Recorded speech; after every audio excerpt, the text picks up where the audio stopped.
Hi, I'm Pranamya, and you're watching Pages of the Globe.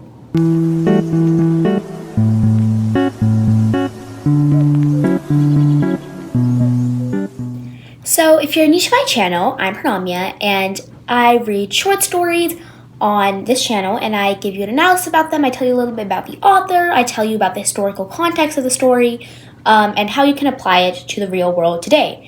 If you want to know more about my channel, please check out the intro video that I have posted. It should be pinned on my page. But without further ado, let's get on with the introduction. So the poem that I'm going to be reading today is Lenore by Edgar Allan Poe. Now, Edgar Allan Poe was born on January 19th, 1809 in Boston, Massachusetts. As for his writing career, he is best known for his poetry and short stories, particularly his tales of mystery and macabre. He's considered a central figure in Romanticism in the United States and just American literature as a whole. Now, some of the most major or most famous works include the poems The Raven and short stories such as The Telltale Heart, The Fall of the House of Usher, The Mask of the Red Death, The Black Cat, and The Cask of Amontillado, several of which I've actually read on my channel. I've read many of his short stories and poems. I actually have an entire playlist called Poe's Poems. If you ever want to go check that out, go ahead. I do a very thorough analysis of each and every one of his poems. As for his innovations, Poe is credited with pioneering the detective fiction genre with his story, The Murderer in the Row Morgue. He's also contributed to the emerging genre of science fiction. Now, as for his literary criticism, in addition to his fiction and poetry, Poe was actually a literary critic and editor. His critical works include The Philosophy of Composition, which explains his writing process for The Raven. Now, as for his personal life and struggles, Poe actually married his 13-year-old cousin, Virginia Clem, in 1836. Their relationship was marked by tragedy, as Virginia suffered from tuberculosis and died in 1847. After that, Poe struggled with depression, alcoholism, and financial instability throughout his life. However, he was obviously met with great success later. Now, as for his death, Edgar Allan Poe died on October 7th, 1849, under mysterious circumstances. He was found delirious on the streets of Baltimore and spent his last days in a hospital. The exact cause of his death remains unknown, with theories ranging from alcoholism to rabies or other illnesses. Now, as for his legacy, what he's actually known for today, Poe's work has had a lasting impact on literature and popular culture. You'll see, I remember when we were actually learning about The Raven in my 8th grade LA class, there were so many different adaptations of it. There's an entire The Simpsons episode where I think it's Homer Simpson, who he just reads aloud the entire The Raven poem, and it's very, very long. And it's funny, but at the same time, The Raven is such a scary and almost creepy poem that, it takes away the silliness of The Simpsons. But anyway, as for his legacy, he is celebrated for his inventive and chilling stories, as well as his mastery of the Gothic genre. There's actually an award called the Edgar Awards named after him, which are presented annually by the Mystery Writers of America to honor his outstanding contributions to the mystery genre. Now, a little bit about the poem Lenore that I'm going to be reading today. Lenore is a poem that was first published in 1831 under a title, A Pain, in Poe's collection of Poems of Edgar Allan Poe.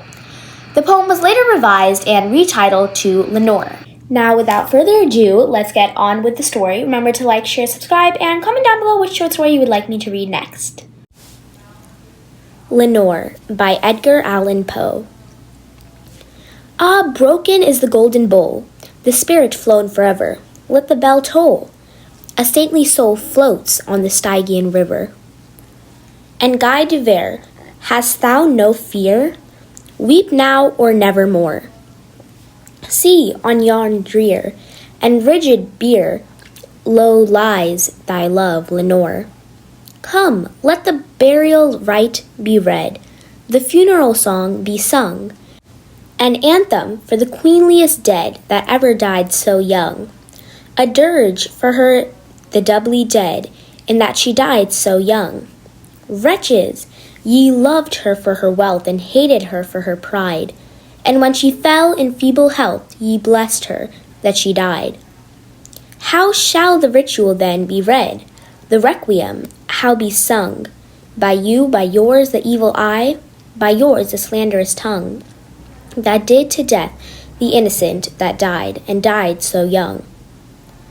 Peccavimus, but rave not thus, and let a Sabbath song go up to God so solemnly that the dead may feel so wrong. The sweet Lenore hath gone before with hope that flew beside, leaving thee wild for the dear child that should have been thy bride. For her the fair and debonair that now so lowly lies, the life upon her yellow hair, but not within her eyes. The life still there upon her hair, the death upon her eyes. Avaunt, tonight my heart is light, no dirge will I upraise, but waft the angel on her flight with a pain of old days. Let no bell toll, lest her sweet soul, amid its hallowed mirth, should catch the note as it doth float from the damned earth. To friends above, from fiends below, the indignant ghost is riven from hell unto a high estate far up within the heaven, from grief and groan to a golden throne beside the King of heaven. The end.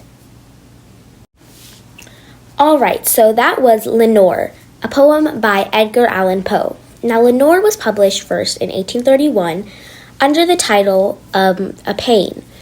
At the time, it was an 11-quatrain poem that was told from the perspective of a bereaved husband mourning the death of his wife. It wasn't until the republication in February of 1843 that the name Lenore was actually included in the text. The work then appeared in the Pioneer and later in the Broadway Journal in its final form, while Poe was the editor.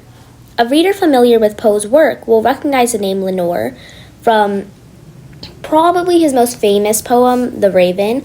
I also have read a couple other of his most famous poems if you ever want to check those out.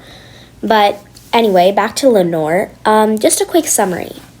Lenore contains a dialogue, basically, between the sort of opinionated mourner and the fiance or would-be husband, I guess, of this young lost bride, Lenore.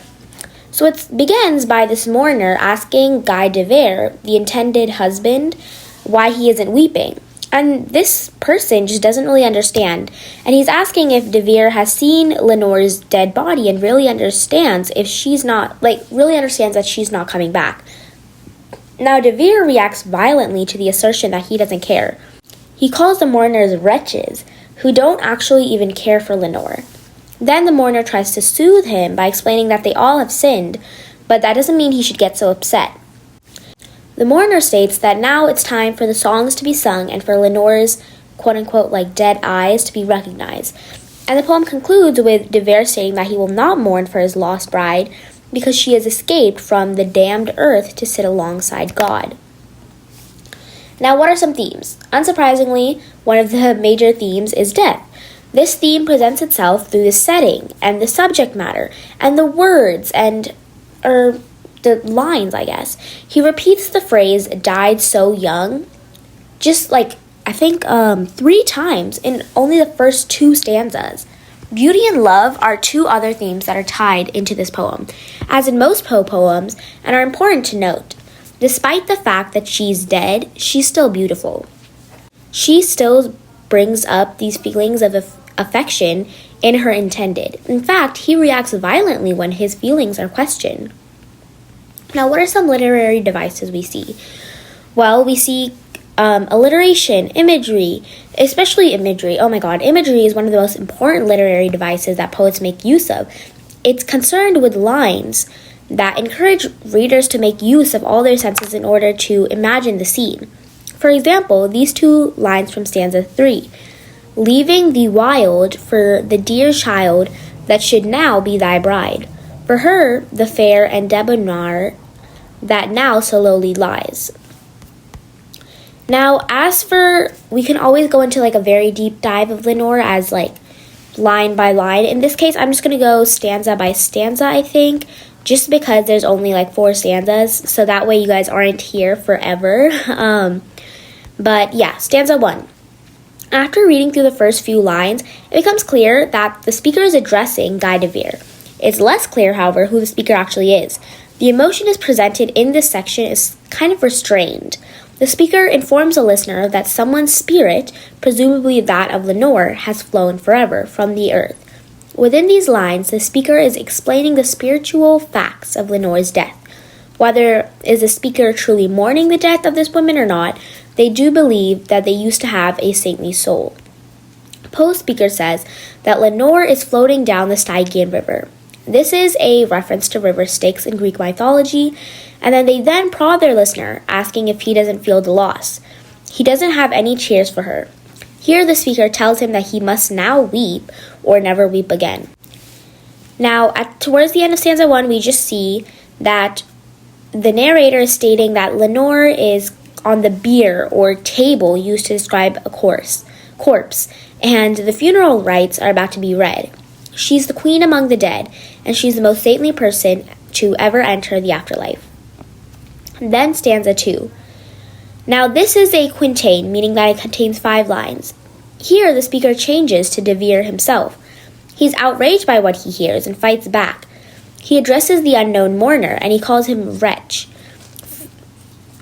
Now, the reason he's really calling them wretches and why he's so violent is because first of all, this is like an unknown mourner, and he's frustrated at their sort of new love for Lenore. Now, this sentiment actually very much reminds me of how when I was in an airport in this foreign country, I logged on to Netflix, and so at that point, my location had changed to that country, and I was simply just trying to find something to watch when I saw a lot of foreign films, like a lot of foreign romance films, so I was like, oh, might as well just watch them. And I remember watching it, and there was a scene where there was a funeral, and there were professional mourners there. And I was so confused. I was like, what is professional mourning?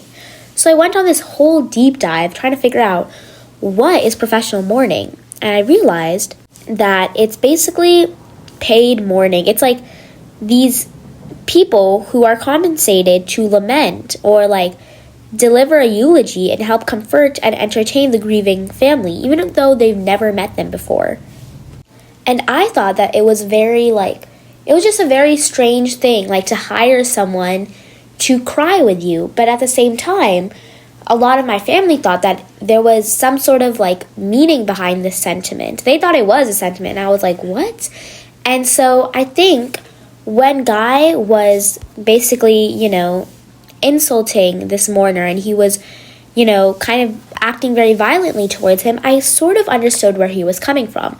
Now, I don't know if this mourner was a professional mourner, I doubt it, but it almost reminds me of how I felt during that moment, because I felt if you don't truly know this person that you're attending the funeral of, why are you going?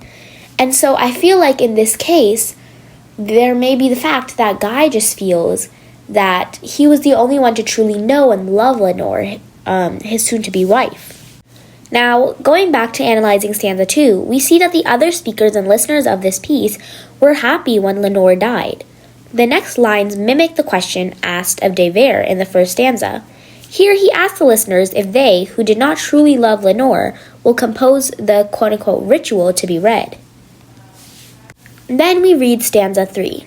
Now in stanza 3, the first speaker, or perhaps another about whom de Vere was just ranting, takes up the narration.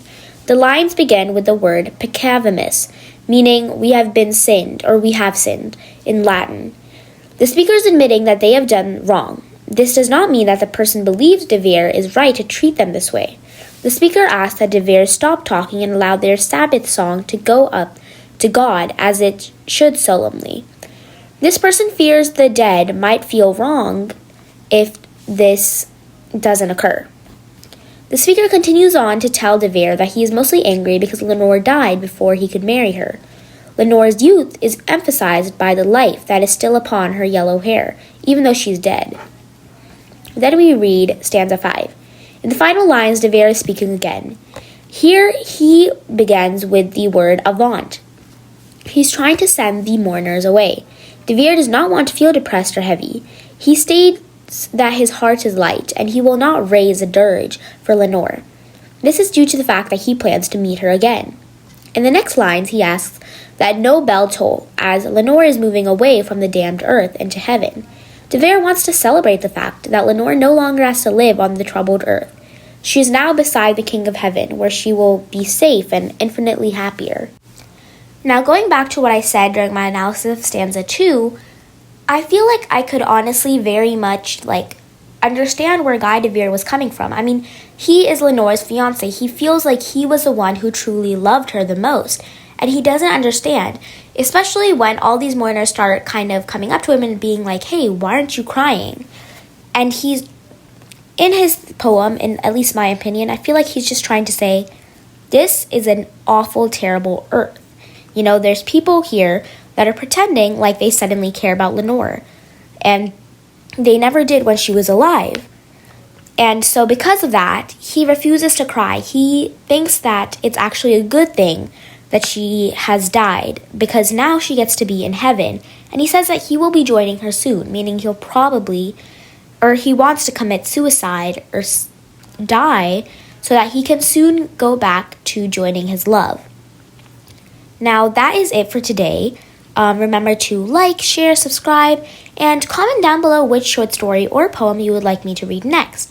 Again, just another reminder, if you like Edgar Allan Poe's poems, then please check out my playlist called Poe's Poems, where I basically just read Poe's poems. And I think so far, including this video, I'll have about 6 up there. So yeah, just let me know. And without further ado, that is it for today. Bye!